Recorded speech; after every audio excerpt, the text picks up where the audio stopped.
Usually, when you pull up a map on your phone or, unfold a paper one if you still do that, there's this underlying assumption that you're looking at objective truth. Right, yeah. It feels very official. Exactly. It feels mathematical. You see a jagged blue line and okay, that represents a river. You see a cluster of grid lines, that's a city.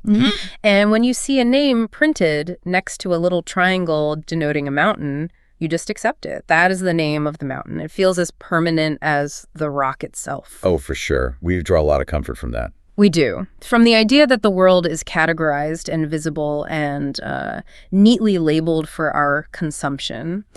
But stepping into the world of Australian geography, specifically the history of how places across this continent actually got those names, it kind of shatters that illusion of order. It completely shatters it, yeah. Because the landscape of Australian place names is incredibly murky, it's deeply contested, and honestly, it's infinitely more fascinating than a simple label suggests. Yeah, because that illusion of permanence you mentioned, it's entirely by design. I mean, cartography has historically been a tool of authority. To map a place is essentially to claim it. Right. But the reality on the ground in Australia is that the map is essentially a battleground. It's a battleground of linguistics and history.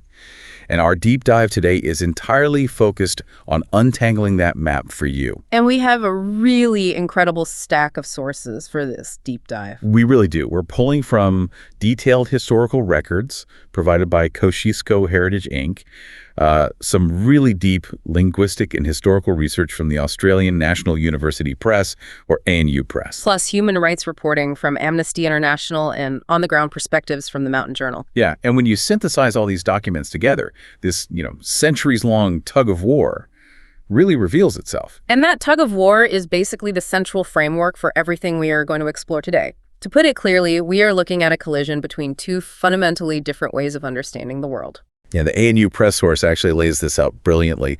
They distinguish between two distinct linguistic ecosystems. So first you have what they term the introduced system. The introduced system. All right. And this is the bureaucratic, formal web of names brought over and applied by European colonizers. So these are the names assigned to, flatter, wealthy patrons back in London, or honor foreign politicians who, let's be real, never even set foot in Australia. Exactly. Or, to evoke nostalgia for distant European towns.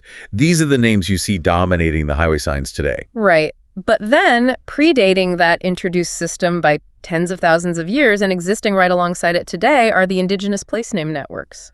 And it is so crucial to understand that this is not merely a list of alternative labels just waiting in a different language. It's not just a translation dictionary. Oh, no, not at all. It's an ancient, deeply interconnected web of knowledge.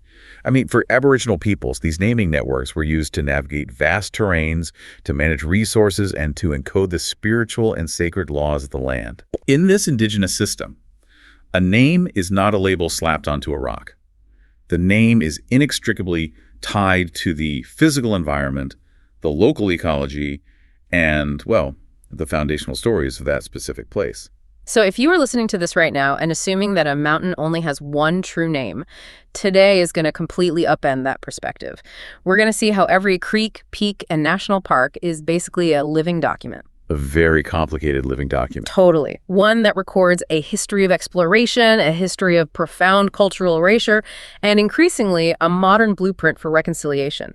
Right. And to figure out how we arrived at the modern debates over renaming landmarks, we actually have to rewind a bit. We have to look at the specific and honestly sometimes bizarre rules that early European colonists used to map the country in the first place. Yeah, because you might assume that early colonial surveyors just marched into the bush and slapped British names on everything they saw, completely ignoring the indigenous inhabitants. You'd think so. But the historical record presented by the ANU Press source paints a much more complex picture. It was heavily bureaucratic. Bureaucratic how? Well, the narrative is really shaped by the Surveyor General in the early 19th century, a guy named Major Sir Thomas Livingston Mitchell. Okay, Major Mitchell. Yeah, and in 1828, Mitchell issues this sweeping directive to all of his surveyors. He basically ordered them to record the native names for every flat, every hill, and every waterway they mapped. Wait, really? Yeah. He even sent a very specific letter to an assistant surveyor named Elliot, stating explicitly that the indigenous populations could furnish them with names for almost every geographical feature. Huh. and that these indigenous names should absolutely be used when gazetting new parishes and land grants. Okay, on the surface, that sounds remarkably progressive for 1828. Like, if you just read that one letter, you might think Major Mitchell was this early champion of cultural preservation. Right, trying to honor the First Nations people by putting their languages into the official colonial record. But looking at the broader context of early colonial history, we know that benevolence is rarely the driving factor for government policy. Oh, absolutely not. So we have to look at the economic reality of the 1820s and 30s. The colony was expanding rapidly, and the colonial government in Sydney was, frankly, desperately trying to maintain control over a vast, seemingly infinite landmass. Yeah, the motivation was intensely practical. It bordered on administrative desperation, honestly. And this brings in a phenomenon often referred to as the squatter's dilemma. The squatter's dilemma. I love how that sounds like a logic puzzle. It basically was, and it culminated in the 1847 Order in Council. So during this era, European pastoralists, the squatters, were illegally driving massive flocks of sheep and herds of cattle way out beyond the official surveyed limits of settlement. Just claiming land that wasn't theirs. Exactly, occupying enormous tracts of crown land without permission, paying zero rent, and generating massive wealth. Wow. So the colonial government, recognizing they couldn't physically stop this expansion, decided to tax it instead. Makes sense, right? A typical government move. If you can't stop it, tax it. Right. So the 1847 Order in Council basically offered an amnesty. It allowed these squatters to formalize their illegal occupations into official, legally recognized leaseholds. But here's a bureaucratic catch. To get a legal lease from the government, you have to be able to describe the exact boundaries of your land on a legally binding piece of paper. You can't just say, I claim the land from the big tree to the weirdly shaped rock. Exactly. And out past the limits of settlement, there were no European towns, no surveyed roads, no introduced landmarks to reference. To the colonial government sitting in an office in Sydney, the landscape was just a blank slate. So the squatters had no choice. The only way they could describe the boundaries of their massive, illegally acquired runs was by utilizing the ancient, highly specific Aboriginal names for the creeks, the plains, and the hills. They actually had to ask the local Aboriginal people what the land was called. Yes. They had to ask, and then write those names on their lease applications. The profound historical irony here is that the bureaucratic mechanics of European land theft became the primary engine for preserving thousands of Aboriginal place names in the official government archives. That is wild. The squatters didn't record these names out of respect. They recorded them because they literally needed the paperwork to secure their fortunes. Exactly. It's a massive historical paradox. The bureaucracy of colonization forced the documentation of the very cultures it was displacing. But, and this is a huge but, Major Mitchell, sitting at the top of this surveying hierarchy, didn't just tell his men to write the names down and leave it at that, did he? Oh, no. Not at all. He felt the need to heavily edit them. Of course he did. Yeah, in 1829, he released a set of guidelines to his surveyors to ensure that the Aboriginal names they collected were, in his own words, euphonious. Euphonious, meaning pleasing to the ear. Pleasing to a 19th century British ear, specifically. Wow. The rules he implemented fundamentally altered the linguistic record. You have to remember, Aboriginal languages at that time were entirely oral. They had no written alphabet. Right. The nuanced phonetic sounds, the complex consonants, the specific rhythms of speech, that was the entirety of the language. Mitchell's rules were essentially a destructive filtering mechanism. I was reading the ANU source, and it feels like a terrible Victorian-era autocorrect system, and a deeply arrogant one at that. Autocorrect is the perfect analogy. He mandated that surveyors ban the letter H after the letter G. He forced them to use the letter U instead of the double O sound, stripping away diphthongs. Wait, he just made arbitrary spelling rules for languages he didn't speak? Yep, he explicitly decreed that no recorded name could end with an H. Mitchell actually wrote in his directives that extra letters in these indigenous names were, and I quote, as superfluous as gum trees on the hills. It's just staggering arrogant. It is. He was taking incredibly rich, complex, perhaps 14-letter indigenous words that held deep topographical meaning and forcefully shrinking them down to 9 letters just so they looked neater on a map. The source provides a glaring example of this. So a surveyor would hear a local custodian say the word Burraware. Burraware. Right. But according to Mitchell's strict phonetic rules, that word had to be chopped down, flattened out, and officially spelled on the map as Burraware. Just stripping out all the nuance. Yeah, and the catastrophic impact of that administrative autocorrect cannot be overstated. Yeah. When a surveyor applies an arbitrary set of English spelling rules to an unwritten language, they aren't merely simplifying a difficult word. They are permanently corrupting it within the historical record. Because that becomes the only written record. Exactly. As European settlement expanded, bringing disease, violence, and displacement, many of the original speakers of these languages were killed or forced off their ancestral lands. Right. So in many regions, the oral transmission of these naming networks was violently severed. Yes. And decades later, that corrupted, anglicized, Mitchell-approved spelling, sitting in a dusty government file, became the only surviving echo of the original language. So the map becomes this distorted funhouse mirror of the original indigenous geography? Very tragic funhouse mirror, yeah. And this corrupted collection method wasn't just a quirk of the 1820s. We see another massive, highly flawed effort to collect names much later in the 19th century. Oh, yeah. By the late 1800s, an organization called the Royal Anthropological Society of Australasia, or ASA, steps into the picture. Our ASA. And their motivation for mapping indigenous names was rooted in a very dark academic philosophy, wasn't it? Extremely dark. The RAS effort was driven entirely by the dying race theory. Ah, that sounds terrible. It was a prominent, deeply entrenched, and profoundly racist thread of social Darwinism that dominated colonial thinking at the time. The prevailing assumption among the European elite was that Aboriginal people were biologically destined to naturally die out, just disappear entirely in the face of supposedly superior European civilization. They believed they were watching the inevitable twilight of an entire race of people. Which completely framed how they approached the mapping project. They weren't trying to document and preserve a living, breathing culture to help it survive. No, not at all. They were acting like salvage anthropologists. They were rushing to collect artifacts, words, and place names to put into a metaphorical museum exhibit before the people vanished. That's exactly what it was. So acting on this theory, RSA launched a massive sweeping survey across the colony.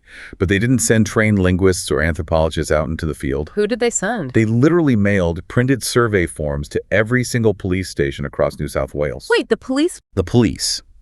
The directive asked local rural police officers to go out, find whoever remained of the local Aboriginal populations, interrogate them about local place names and their meanings, and write the answers down on the forms. Oh my God. Just picture the reality of that interaction.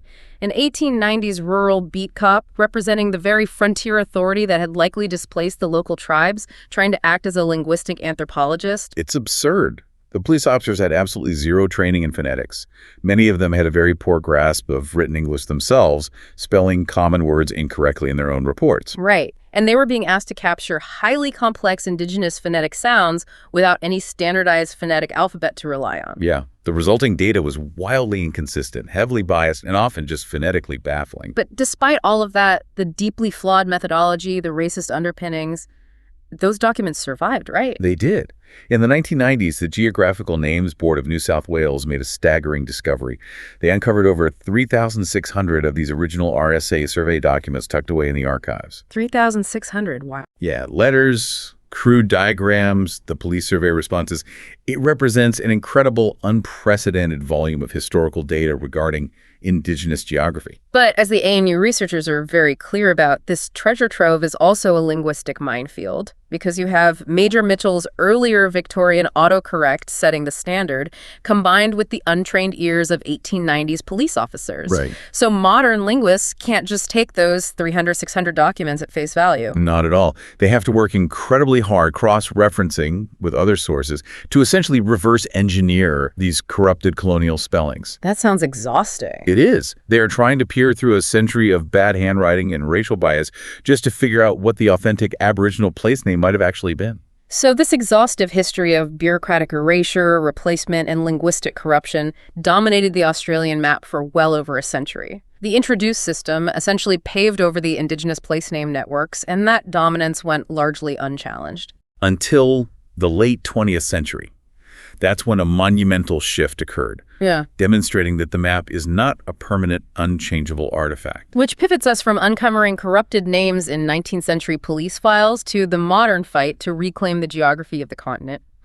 Because it's one thing for academics to debate spellings in an archive. It is an entirely different level of cultural impact to take one of the most famous, globally recognized natural landmarks on the planet and completely rewrite its name in the public consciousness. We are talking, of course, about Uluru. Uluru, the timeline detailed in the Amnesty International source regarding the erasure and subsequent restoration of Uluru is just staggering, and it really provides the ultimate blueprint for modern geographical reconciliation. It does.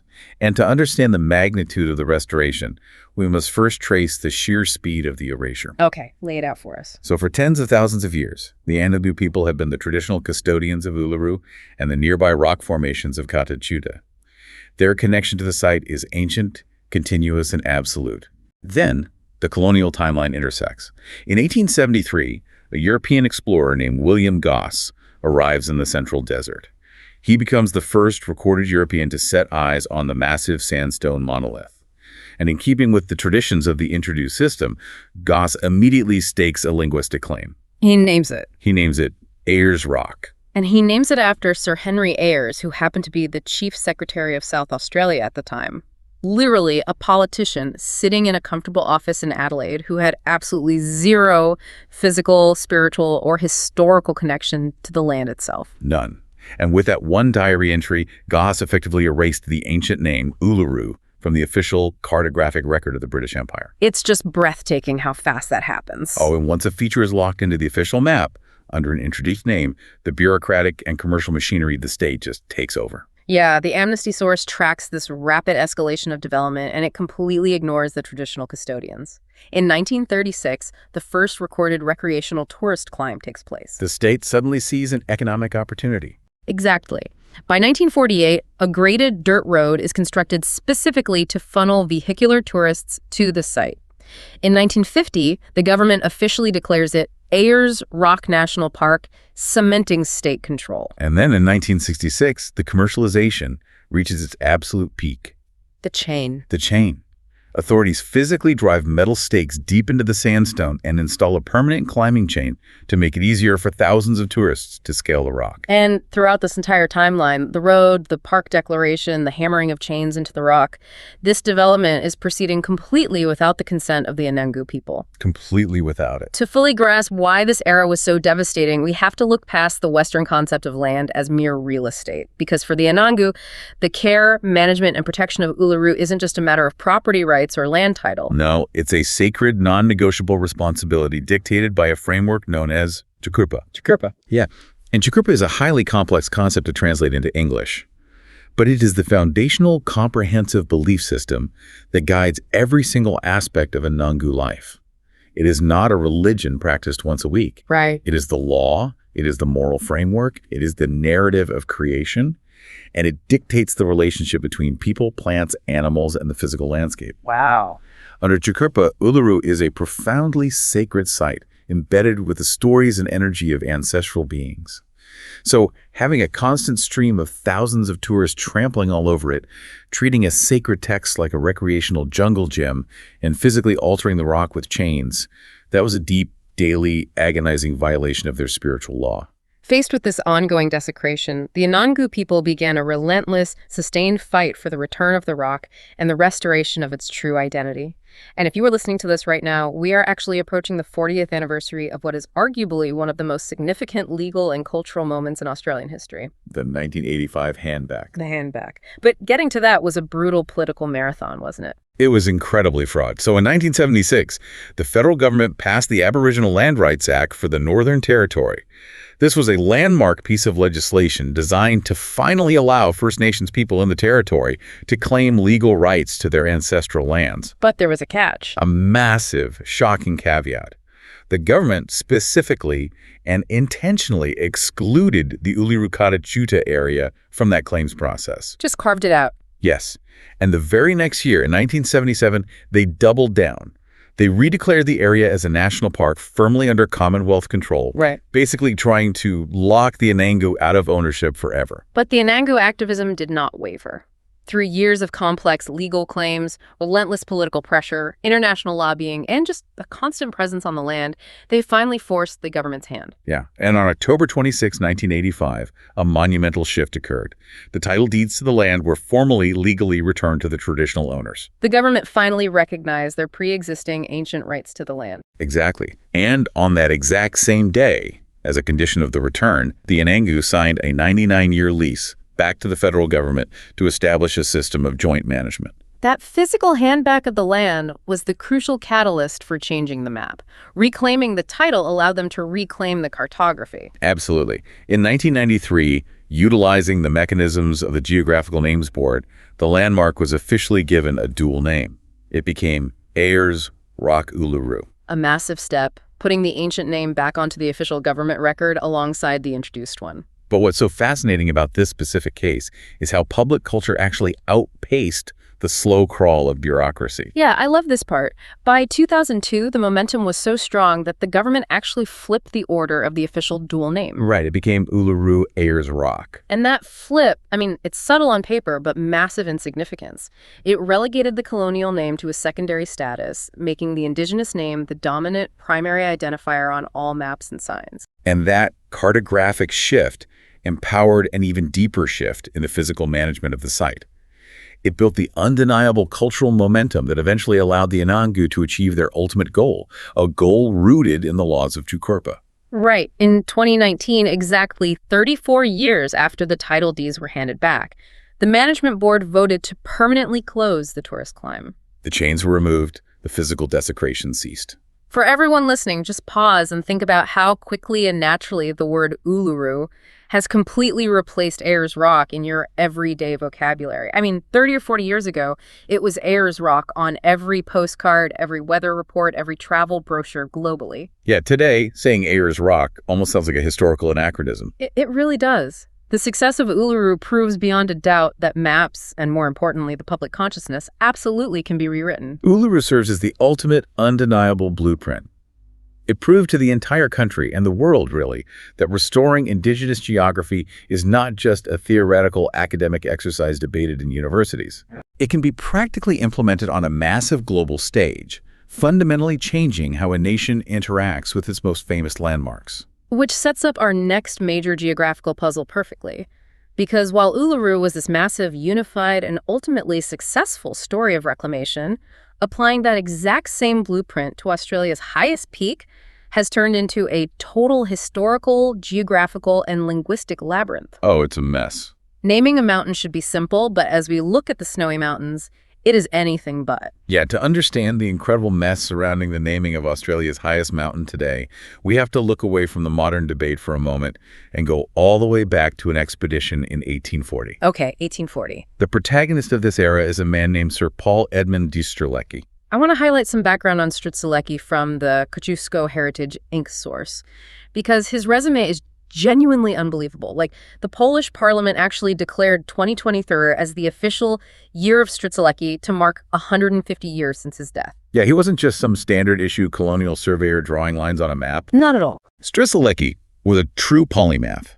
He was a deeply fascinating historical figure, an explorer, a geologist, and notably the first Polish person to solo circumnavigate the globe purely for the pursuit of scientific knowledge. Wow. But what truly defines his legacy in the historical records is his profound humanitarianism. During the catastrophic Great Famine in Ireland, Strzelecki was heavily involved in organizing and distributing relief. Really? Yeah. The records document that his direct efforts helped save the lives of over 200,000 starving children. 200,000. Yes, and he provided aid across all religious and sectarian divides. He was a man driven by a deep sense of universal human rights. So this highly educated, deeply principled humanitarian arrives in Australia, and he sets off to explore the rugged Snowy Mountains. But here is a vital, historically crucial detail from the sources that often gets completely glossed over in the heroic colonial narratives. Strzelecki did not find the highest peak in Australia by himself. Exactly. He was guided. He hired a local Aboriginal man named Jackie, who was from the Doodhero tribe. And the specific context of why Jackie was available to guide this famous explorer offers a perfect, almost darkly comedic snapshot of colonial Australian priorities. I love love this detail. Strzelecki's broader main expedition was actually trekking toward the Gippsland region. However, Strzelecki wanted to take a tangential, highly challenging trek to specifically summit the highest peak. Like a dangerous side quest. Exactly. But for this side quest, 2 permanent European members of his expedition actually had to stay behind at a local farm in Wellergang for an entire week. Why? Because it was sheep shearing time. Unbelievable. The agricultural calendar of the colony dictated everything, and the sheep shearing simply could not wait for a mountain climbing expedition. The ultimate colonial priorities. The sheep needed a haircut, so the European explorers stayed behind at the farm. Precisely. And due to that momentary reorganization of farm labor, Jackie was spared from his usual duties and was hired to guide Strzelecki and a man named MacArthur up into the Alpine region. And Jackie's expertise was absolutely indispensable, right? Indispensable. He didn't just guess the way. He flawlessly led them at an incredible punishing pace up the steep, treacherous mountainsides. He knew exactly where he was going because he wasn't charting new territory. He was utilizing ancient, well-established Aboriginal migration paths. Right. These paths had been used for countless generations by various tribes to travel up to the highest parts of the mountains during the summer months to gather bogong moths, which were a crucial, highly nutritious, and culturally significant food source. So, guided by Jackie's ancient knowledge, Strzelecki finally reaches the rocky summit. He stands on the roof of Australia, and he decides to name it. And the name he chooses is not a nod to a wealthy British patron or a local politician? No, it's a profound, defiant political statement broadcast to the world. He names the peak Mount Kosciuszko. Kosciuszko. Yes. To understand why, you have to look at European geopolitics in 1840. Strzelecki's homeland of Poland had essentially been wiped off the map. Right. Through a series of brutal military partitions, the Polish state had been entirely dismantled and swallowed up by the empires of Russia, Prussia, and Austria. So Strzelecki, standing on this newly mapped, vast continent, chose to name the highest peak after General Tadeusz Kościuszko. Kościuszko was a legendary Polish and American military hero, but more importantly, he was a fierce, lifelong champion of liberty, democracy, and equal rights for all people, including enslaved and indigenous populations globally. Strzelecki gave the mountain this name so that anytime anyone, anywhere in the world, looked at a map of Australia, they would be forced to read a Polish name and be reminded that the spirit of Poland and the fight for liberty was not lost. It's an incredibly poignant origin story.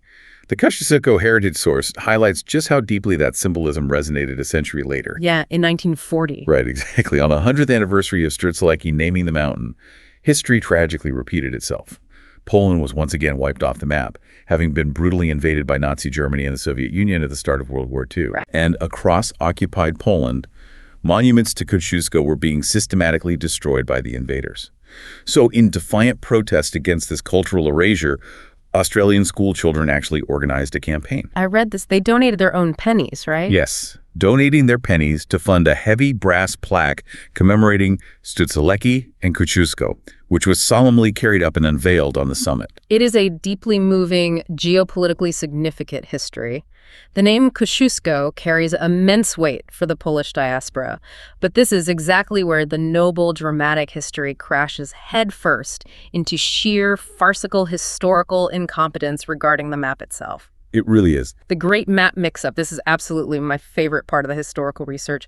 Imagine standing in front of a lecture hall, confidently correcting the professor's complex math equation on the whiteboard, only to have someone tap you on the shoulder and point out you are looking at the completely wrong whiteboard. Yep. That is essentially what happened to the mapping of Australia's highest peaks. So how did this happen? The confusion originates in 1870. A team of cartographers and surveyors from the colony of Victoria are busy mapping the rugged alpine area from their side of the border.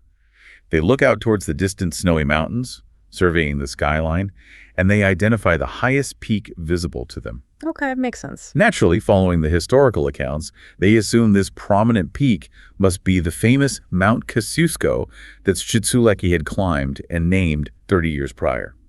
So they confidently write Mount Kosciuszko on the official Victorian maps. But they were completely wrong. Due to the complex topography of the range, the actual highest peak of Australia is completely hidden behind another ridge when you look at it from the Victorian side. Entirely hidden. The peak the Victorian surveyors saw and mistakenly labeled as Kosciuszko on their maps was actually a slightly lower neighboring mountain. Today, we know that neighboring mountain is Mount Townsend. So this massive cartographical error just sits quietly on the official Victorian maps for 15 years, ticking like a geographical time bomb. And the bomb finally goes off in 1885. Yes, with the arrival of an Austrian researcher and mountaineer named Dr. von Lendenfeld. Enter Dr. von Lendenfeld, a man possessing the ultimate catastrophic combination of scientific instruments and unearned arrogance. That's a perfect description of him. Lendenfeld sets out to scientifically survey the peaks, and he takes the faulty 1870 Victorian map with him. Of course he does. He climbs up into the snowy mountains, and, being a thorough researcher, he starts meticulously checking the elevations with his equipment. He quickly realizes that the peak, clearly labeled Kosciuszko on his map, is actually lower than another nearby peak that he can easily see from his vantage point on the western side of the range. So faced with this discrepancy, does Lendenfeld assume the map he bought might have a typo? Does he assume the surveyors from 1870 made a visual error? No, of course not. No. Lendenfeld immediately jumps to the most dramatic conclusion possible. He decides that Sir Paul Edmund Strzelecki, the legendary explorer and scientist, must have made a massive, embarrassing blunder back in 1840. Right. Lendenfeld assumes Strzelecki simply climbed the wrong lower mountain by mistake. So, fueled by this perceived discovery, Lendenfeld sanctimoniously rushes to the media. Naturally. He proclaims to the newspapers that he, Dr. von Lendenfeld, has actually discovered the true highest peak of the Australian continent. He loudly asserts that Strzelecki failed. And to cement his own geographical glory, Lendenfeld decides he is going to name the true highest peak himself, proposing the name Mount Townsend. Meanwhile, the authorities over in New South Wales are reading these newspaper reports and looking at Lendenfeld like he has lost his mind. Because the New South Wales maps, which were the correct ones, always had the name Kosciuszko placed firmly on the true highest peak. Right. And furthermore, the second highest peak was already named Mount Townsend to honor a different colonial surveyor.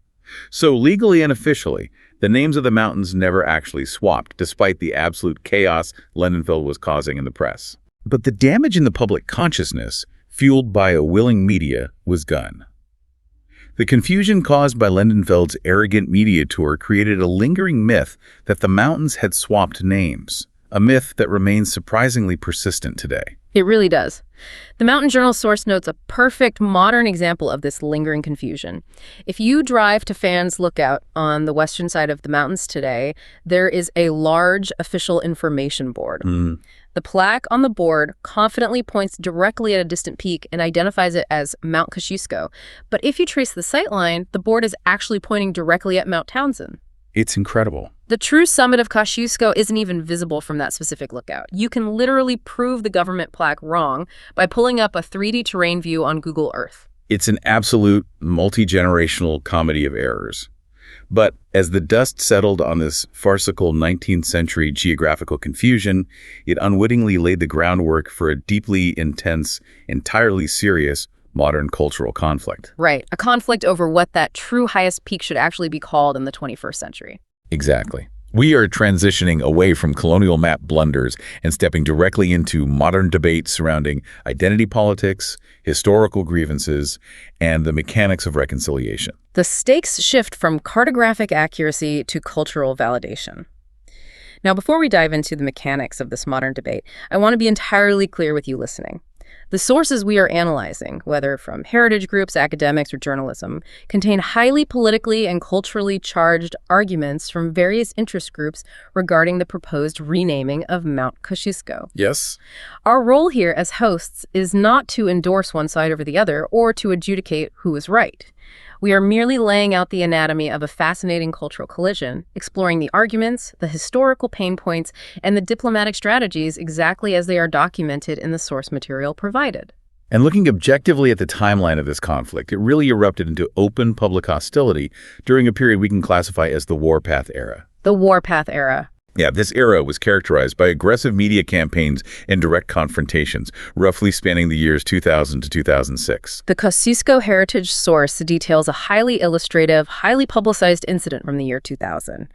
George Martin, who was the retired mayor of the town of Tumbarumba, is standing near Mount Kosciuszko. Okay. National television cameras are rolling, and the Deputy Prime Minister of Australia is present. Martin uses this massive platform to completely unload. He publicly vilifies Strzelecki, outright calling the historical explorer a con man and a fraudster. Wow. He argues that today's Kosciuszko's foot never even touched Australian soil, which is historically factual, but entirely misses the geopolitical intent of Strzelecki's naming. Martin demands that the Polish name be entirely wiped from the map and replaced with something, in his words, more Aboriginal. What added a highly complex personal layer to this specific confrontation was that George Martin himself claimed Aboriginal genealogy, asserting his own descent from the Ganajeri tribe.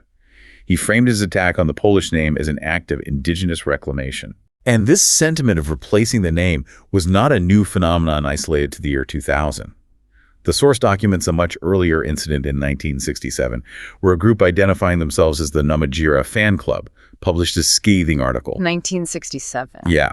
They likened Kosciuszko to a Ned Kelly-type bushranger, demanding the mountain be stripped of its foreign title and renamed Mount Namajira to honor the incredibly famous indigenous painter Albert Namajira from Central Australia.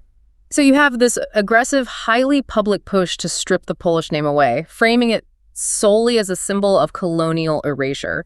And predictably, faced with these public attacks on a name they view as sacred, the Polish community in Australia mounted a fierce, highly organized defense. Very organized. Dr. Janusz Rygielski immediately authored and published a comprehensive report bluntly titled Attack Against Poland, outlining the historical injustices of the renaming campaign. And over in Western Australia, Dr. Anna Hebron established an entire organization specifically dedicated to defending the name. The level of community mobilization was intense. In 2005, Dr. Hebron conducted a press poll on the issue. Out of 2,237 respondents, a staggering 93% voted to keep the name Kosciuszko on the peak. So it basically devolved into a classic, seemingly intractable cultural standoff. Two distinct groups, both with valid historical traumas, speaking entirely past each other. Exactly. The Polish community saw the name Kosciuszko as a vital, sacred monument to their own national struggle for survival, liberty, and defiance against empire. And the proponents of renaming saw the exact same word as an enduring symbol of colonial arrogance and erasure, demanding the space be indigenized. And if the dynamic had remained on this aggressive warpath, it would have guaranteed decades of endless, bitter shouting matches in the media, achieving absolutely nothing. But then we see this incredible, inspiring shift to grassroots diplomacy starting around 2007. I find this pivot absolutely fascinating because it bypasses the political shouting entirely. Right. Two women from the Polish community, Ernestina Skurczak-Kojak and Ursula Lang, step onto the stage. They look at the hostility in the newspapers and they decide to try a radically different approach. What did they do? Instead of writing angry letters to the editor, they decide to throw a cultural festival. Working in collaboration with the National Park Management, they launch an event called Kosciuszko Music on Mount Kosciuszko. That's a brilliant, highly effective strategic pivot. They fundamentally realized that trading insults in the media was counterproductive and only entrenched divisions. Totally. By hosting this festival, they initiated a 7-year cycle of shared cultural events, poetry competitions, and concerts in local mountain towns like Jindabyne and Kuma. They moved the conflict from the abstract realm of newspaper columns into the physical realm of shared space and music. And the tangible result of those 7 years was the building of genuine, face-to-face friendships with the traditional custodians of the mountain region, the Ngorigo elders. They stopped shouting across television screens and started sitting down to share their respective cultures. The Ngorigo people shared their ancient art, their stories, and their deep spiritual connection to the alpine land. And in return, the Polish community shared their traditional music, their dances, and the profound tragic history of why Strzelecki named the mountain in the first place. This grassroots diplomacy culminated in a truly historic cross-cultural moment in 2017. A delegation of Ngorigo elders actually traveled across the globe to Poland. That is amazing. They walked through the Kosciuszko Mound and visited the Wawel Castle in Krakow. The leadership of Kosciuszko Heritage, Inc. experienced a profound realization during this process. Which was? They realized that remaining on an aggressive war path against Aboriginal people who were simply seeking recognition of their heritage fundamentally betrayed the very ideals of Tadeusz Kościuszko himself. Oh, that makes so much sense. Kosciuszko had dedicated his life to the ideals of liberty, equality, and explicitly supported the rights of indigenous peoples globally. Fighting the Ngarigo was a betrayal of the name they were trying to protect. Through this incredible, patient cross-cultural diplomacy, the Polish diaspora and the Monaro Ngarigo people achieved what politicians couldn't. They reached a joint agreement. They stood together and issued a joint statement officially supporting a dual name for the mountain. It feels like the perfect happy ending to a messy colonial story. In theory, it is a magnificent resolution. The cultural hurdles were cleared. But in practice, this seemingly perfect resolution immediately crashed into a massive, highly complex linguistic roadblock. Of course it did. Diplomacy solved the cultural standoff, but it couldn't solve the fragmented history of the map itself. And that roadblock boils down to one deceptively simple question. What exactly is the original, authentic Aboriginal name for Australia's highest peak? That is the crux of the issue. Finding the one true Aboriginal name for a specific geographic feature, especially when traditional linguistic knowledge has been violently fragmented, suppressed, and corrupted by over a century of colonization, is an incredibly difficult academic and cultural task. The Mountain Journal source details one specific proposal that gained a significant amount of traction in the media and among certain groups. Kunama Namaji. Right, Kunama Namaji. According to Ngarigo elder Uncle John Casey, this specific phrase has been the recognized name for the peak for over 4,000 years. He breaks it down linguistically. Kunama translates to snow, and Namaji translates to mountain range. So the snowy mountain range. It sounds beautiful. It's poetic and historically grounded. But the proposal of Kunama Namaji immediately sparked intense, highly vocal pushback from within the Aboriginal community itself, highlighting the deep complexities of navigating unwritten linguistic networks. Another prominent Ngarigo elder, Iwas White, who served as the chairperson of the Southern Kosciuszko Executive Advisory Committee, strongly and publicly objected to the name. She stated unequivocally that the phrase was not from their specific local language. Oh, interesting. Furthermore, she pointed out the disastrous linguistic overlap. In some of the neighboring indigenous languages surrounding the mountain region, the word kunama actually translates directly to feces. Oh, no. Oh my God, yes. Just imagine the sheer bureaucratic and cultural nightmare of a government proudly announcing a massive reconciliation initiative, officially renaming the highest peak in the nation, only to realize they accidentally named it Feces Mountain Range due to a translation error between neighboring indigenous dialects. That would be an international embarrassment. Beyond embarrassing. Yeah. It perfectly highlights the extreme complexity and the localized nature of indigenous place name networks. The Mountain Journal source notes that because the snowy mountains serve as a massive geographical boundary, a shared high country space, visible and spiritually important to many different surrounding tribes, there might not be just one name. Depending on who you ask. Exactly, depending entirely on which specific language group you ask. The Ngarigo, the Volgalu, the Ngunnawal, there could be anywhere from 6 to 20 different entirely valid indigenous names for that single peak. 20 names. Yeah. And to make the naming process even more tangled, we cannot forget James S. Spencer. Oh, right, 1885. Remember the map mix-up with Dr. von Lindenfeld in 1885? Well, Spencer was a local who wrote a letter to the Herald newspaper attempting to correct Lindenfeld's arrogant claims about the mountain's height. Okay. In that letter, Spencer claimed to have insider knowledge, asserting that the local indigenous people actually called the mountain Targangil, a name closely associated with the migratory bogong moth. But here is the historical trap. Because Spencer was writing in 1885, he is almost certainly looking at the faulty 1870 Victorian map. Oh, the wrong map? Yes. Therefore, when he proudly provided the indigenous name Targangil, he was highly likely providing the name for Mount Townsend, not Mount Kosciuszko. That is hilarious and tragic. Yet, because it was published in a newspaper, the name stuck in certain historical circles.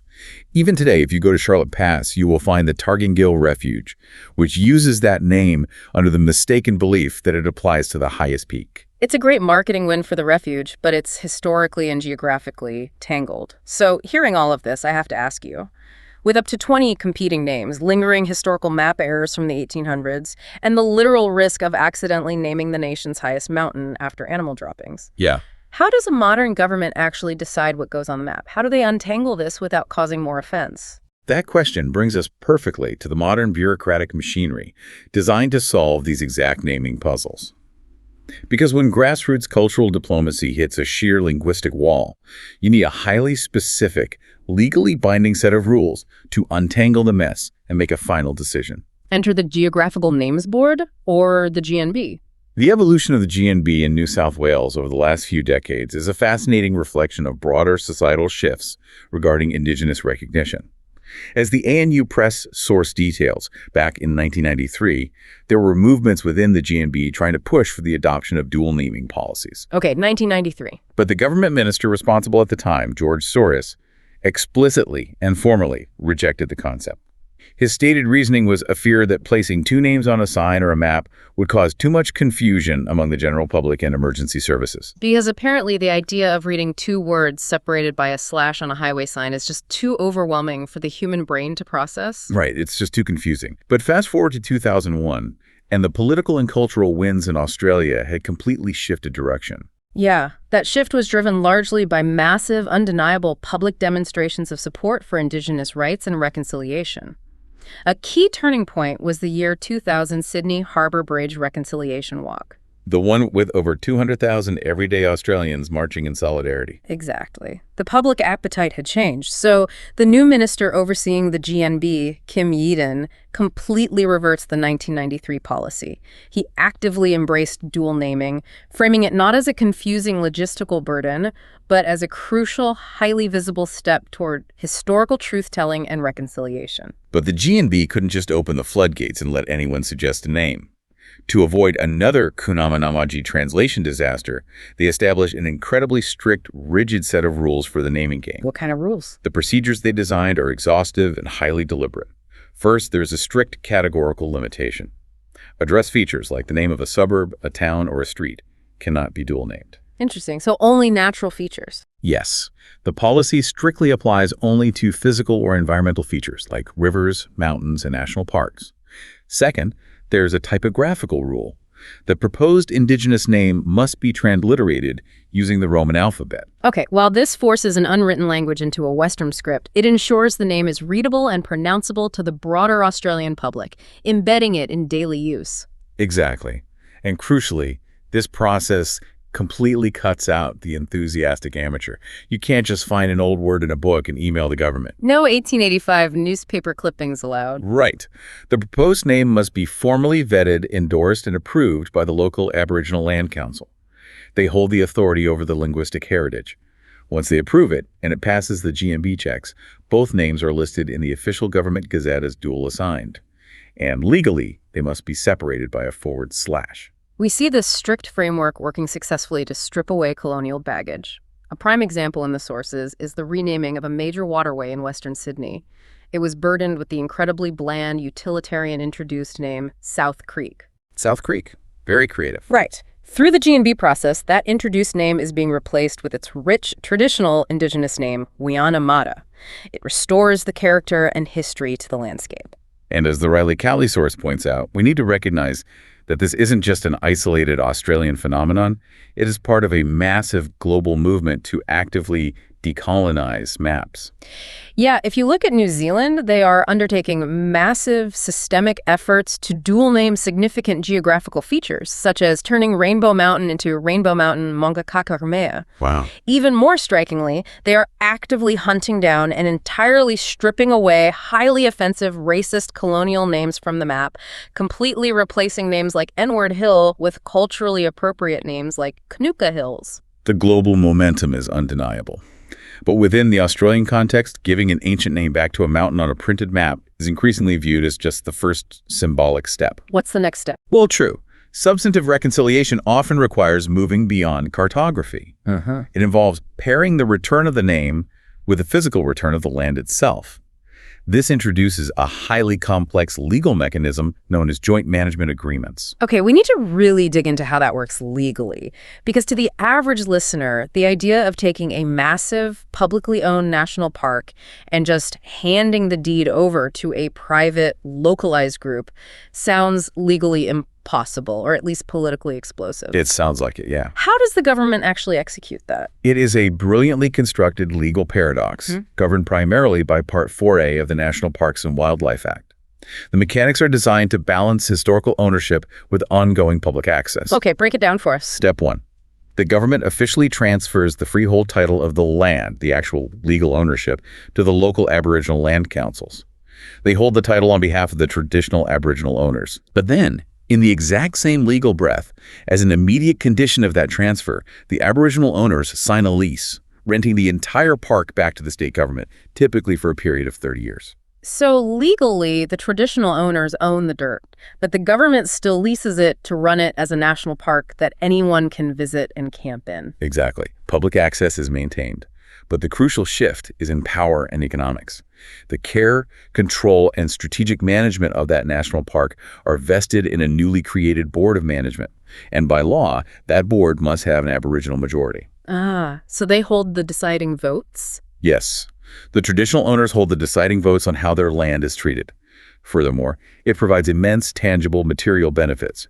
The government pays substantial lease money for renting the land, and that money must be pumped back into the local community to care for the park. That's huge. It funds environmental protections, it creates direct employment in cultural tourism and park management, and crucially, the agreement legally protects the rights of Aboriginal owners to hunt, gather, and perform ceremonies on their ancestral lands without interference. It's a profound shift. It takes the map, which for over a century was used as a bureaucratic tool of colonial erasure, and flips it into a legally binding tool for economic and cultural empowerment.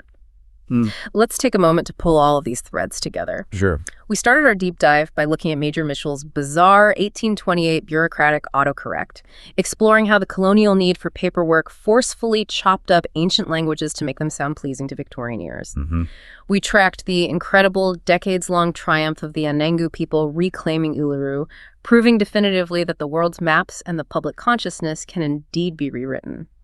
We navigated the sheer farce of the Mount Kosciuszko map-reading blunders and witnessed the inspiring modern grassroots diplomacy between the Polish diaspora and the Ngarigo elders. And finally, we unpacked the strict legal and bureaucratic frameworks the Geographical Names Board uses today to carefully, methodically piece this indigenous geography back together. It is a remarkable, ongoing historical journey. But before we finish today, I want to leave you with a final, highly complex philosophical dilemma. Oh, I love a good dilemma. Let's hear it.